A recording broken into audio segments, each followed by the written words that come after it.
ನಮಸ್ಕಾರ ಗೆಳೆಯರೇ, ಎಲ್ಲರಿಗೂ NMS ಡೈಲಿ ಅಪ್ಡೇಟ್ಸ್ ಯೂಟ್ಯೂಬ್ ಚಾನಲ್ಗೆ ಸ್ವಾಗತ ಸುಸ್ವಾಗತ. ನನ್ನ ಇತರ ಕೆಲಸಗಳಿಂದಾಗಿ ವಿಡಿಯೋ ಮಾಡೋದು ಸ್ವಲ್ಪ ತಡ ಆಗಿದೆ ಸ್ನೇಹಿತರೆ, ದಯವಿಟ್ಟು ಕ್ಷಮೆ ಇರಲಿ. ಇವತ್ತೊಂದು ಸಂತಸದ ವಿಷಯದೊಂದಿಗೆ ವಿಡಿಯೋನ ಶುರು ಮಾಡೋಣ ಬನ್ನಿ ಸ್ನೇಹಿತರೆ. ಅದೆಷ್ಟೋ ಜನರು ಕೇವಲ ರೈತರಿಗೆ ಮಾತ್ರನ ಸವಲತ್ತುಗಳು ಸಿಗೋದು, ನಮ್ಮಂಥ ಭೂಹೀನರಿಗೆ ಸರ್ಕಾರದಿಂದ ಯಾವುದೇ ಯೋಜನೆಗಳಿಲ್ಲ ಅಂತೂ ನೊಂದಿದ್ದಂತಹ ಜನರಿಗೆ ಸರ್ಕಾರದಿಂದ ಒಂದು ಮಹತ್ವದ ಯೋಜನೆ ಸಿಗಲಿದೆ ಸ್ನೇಹಿತರೆ. ಹೌದು ಸ್ನೇಹಿತರೆ, ಭಾರತ ಕೃಷಿ ಪ್ರಧಾನ ದೇಶವಾಗಿದ್ದು ಲಕ್ಷಾಂತರ ರೈತರ ಜೀವನ ಕ್ರಮ ಕೃಷಿಯೊಂದಿಗೆ ನಿಕಟ ಸಂಬಂಧವನ್ನು ಹೊಂದಿದೆ. ಆದರೆ ಭೂಹೀನ ರೈತರು ಹಲವು ವರ್ಷಗಳಿಂದ ಸರ್ಕಾರದ ವಿವಿಧ ಯೋಜನೆಗಳ ಪ್ರಯೋಜನ ಪಡೆಯಲು ಅಸಾಧ್ಯವಾಗಿತ್ತು. ಇದೀಗ ಕೇಂದ್ರ ಸರ್ಕಾರವು ಭೂಹೀನ ರೈತರಿಗೆ ಸಂತದ ಸುದ್ದಿಯೊಂದನ್ನು ನೀಡಿದೆ. ಪ್ರಧಾನಮಂತ್ರಿ ಕಿಸಾನ್ ಸಮ್ಮಾನ್ ನಿಧಿ ಯೋಜನೆಗೆ ಇಲ್ಲಿವರೆಗೆ ಸೇರದ ಎಲ್ಲ ಅರ್ಹ ರೈತರನ್ನು ಕೂಡಲೇ ಸೇರ್ಪಡೆಗೊಳಿಸಿ ಅವರಿಗೆ ಈ ಯೋಜನೆಯ ಲಾಭಗಳನ್ನು ತಲುಪಿಸುವುದಾಗಿ ಘೋಷಿಸಿದೆ. ಈ ಬಗ್ಗೆ ಸಂಪೂರ್ಣ ಮಾಹಿತಿಯನ್ನು ತಿಳಿದುಕೊಳ್ಳೋಣ ಬನ್ನಿ ಸ್ನೇಹಿತರೆ. ಅದಕ್ಕೂ ಮೊದಲು ಇದೇ ಮೊದಲೇ ಬಾರಿಗೆ ನೀವು NMS ಡೈಲಿ ಅಪ್ಡೇಟ್ಸ್ ಯೂಟ್ಯೂಬ್ ಚಾನಲ್ಗೆ ವಿಸಿಟ್ ಮಾಡಿದರೆ ಈ ಕೂಡಲೇ ಸಬ್ಸ್ಕ್ರೈಬ್ ಆಗಿ ಸ್ನೇಹಿತರೆ. ಇದೇ ರೀತಿ ಇಂಪಾರ್ಟೆಂಟ್ ಮತ್ತು ಹೊಸ ನೋಟಿಫಿಕೇಷನ್ಗಳ ಮಾಹಿತಿಯನ್ನು ಈ ಚಾನಲಲ್ಲಿ ನಿಮಗೆ ಒದಗಿಸಲಾಗುತ್ತದೆ ಸ್ನೇಹಿತರೆ. ಇನ್ಯಾಕೆ ತಡ, ವಿಡಿಯೋನ ಶುರು ಮಾಡೋಣ ಬನ್ನಿ. ಕೇಂದ್ರ ಕೃಷಿ ಸಚಿವರ ಮಹತ್ವದ ಘೋಷಣೆ. ಹೌದು ಸ್ನೇಹಿತರೆ, ಈ ಮಹತ್ವದ ನಿರ್ಧಾರವನ್ನು ಕೇಂದ್ರ ಕೃಷಿ ಸಚಿವ ಶಿವರಾಜ್ ಸಿಂಗ್ ಚೌಹಾಣ್ ಅವರು ಲೋಕಸಭೆಯಲ್ಲಿ ಪ್ರಕಟಿಸಿದರು. ನಾವು ಯಾವುದೇ ರೈತನನ್ನು ಈ ಯೋಜನೆಯಿಂದ ಹೊರಗಿಟ್ಟಿಲ್ಲ.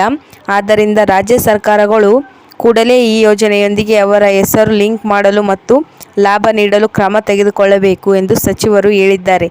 ಇದರಿಂದಾಗಿ ಇಲ್ಲಿವರೆಗೆ ಈ ಯೋಜನೆಯ ಲಾಭ ಪಡೆಯದೇ ಉಳಿದ ರೈತರು ಲಾಭ ಪಡೆಯುವಂತೆ ಆಗುತ್ತದೆ ಸ್ನೇಹಿತರೆ. ಪ್ರಧಾನಮಂತ್ರಿ ಕಿಸಾನ್ ಸಮ್ಮಾನ್ ನಿಧಿ ಯೋಜನೆ ಬಗ್ಗೆ ತಿಳ್ಕೊಳ್ಳೋದಾದರೆ, ಇದನ್ನು 2019 ಫೆಬ್ರವರಿಯಲ್ಲಿ ಈ ಯೋಜನೆಯನ್ನು ಕೇಂದ್ರ ಸರ್ಕಾರ ಜಾರಿ ಮಾಡಿತು. ಇದರ ಉದ್ದೇಶ ಕೃಷಿಕರ ಆರ್ಥಿಕ ಸ್ಥಿತಿಯನ್ನು ಸುಧಾರಿಸುವುದು. ಈ ಯೋಜನೆಯ ಅಡಿಯಲ್ಲಿ ಪ್ರತಿ ಅರ್ಹ ರೈತರಿಗೆ ವರ್ಷಕ್ಕೆ 6,000 ರೂಪಾಯಿ ಹಣವನ್ನು ನೀಡಲಾಗುತ್ತದೆ.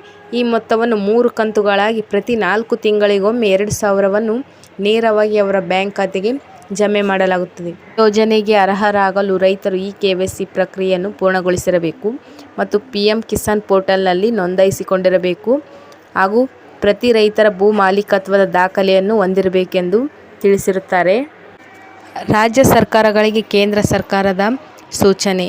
ಹೌದು, ಈ ಯೋಜನೆಯನ್ನು ಮತ್ತಷ್ಟು ಪರಿಣಾಮಕಾರಿಯಾಗಿ ಅನುಷ್ಠಾನಗೊಳಿಸಲು ಕೇಂದ್ರ ಸರ್ಕಾರವು ಎಲ್ಲ ರಾಜ್ಯ ಸರ್ಕಾರಗಳಿಗೆ ತ್ವರಿತ ಕ್ರಮ ಕೈಗೊಳ್ಳಲು ಸೂಚನೆ ನೀಡಿದೆ.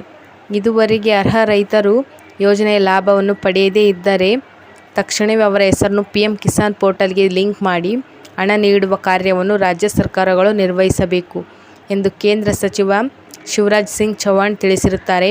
ಇನ್ನು ಪ್ರಧಾನಿ ನರೇಂದ್ರ ಮೋದಿ ಅವರು ಸರ್ಕಾರ ರೈತರ ಹಿತಾಸಕ್ತಿಗೆ ಸಂಪೂರ್ಣವಾಗಿ ಸಮರ್ಪಿತವಾಗಿದೆ. ನಾವು ಯಾವುದೇ ರೈತರನ್ನು ಯೋಜನೆಯ ಲಾಭದಿಂದ ವಂಚಿತರಾಗಲು ಬಿಡುವುದಿಲ್ಲ ಎಂದು ಸ್ಪಷ್ಟಪಡಿಸಿದ್ದಾರೆ. ಈ ನಿರ್ಧಾರದಿಂದ ಭೂಹೀನ ಮತ್ತು ಇಂದಿನ ಕಂತು ಪಡೆಯದೇ ಉಳಿದ ರೈತರ ಪ್ರಧಾನಮಂತ್ರಿ ಕಿಸಾನ್ ಸಮ್ಮಾನ್ ನಿಧಿ ಯೋಜನೆಯ ಸಂಪೂರ್ಣವಾಗಿ ಪ್ರಯೋಜನವನ್ನು ಪಡೆಯುವ ಅವಕಾಶ ಪಡೆಯಲಿದ್ದಾರೆ. ಇನ್ನು ಸರ್ಕಾರದ ಈ ತೀರ್ಮಾನವು ವಿಶೇಷವಾಗಿ ಸಣ್ಣ ಮತ್ತು ಮಧ್ಯಮ ರೈತರಿಗೆ ಆರ್ಥಿಕ ಸುಧಾರಣೆಯನ್ನು ತರಲು ಸಹಾಯ ಮಾಡಲಿದೆ. ರಾಜ್ಯ ಸರ್ಕಾರಗಳು ಕೂಡಲೇ ಈ ಯೋಜನೆಗೆ ಹೊಸ ಅರ್ಹ ರೈತರನ್ನು ಲಿಂಕ್ ಮಾಡಬೇಕು ಮತ್ತು ರೈತರಿಗೆ ಇದರ ಮಹತ್ವವನ್ನು ತಿಳಿಸಬೇಕು.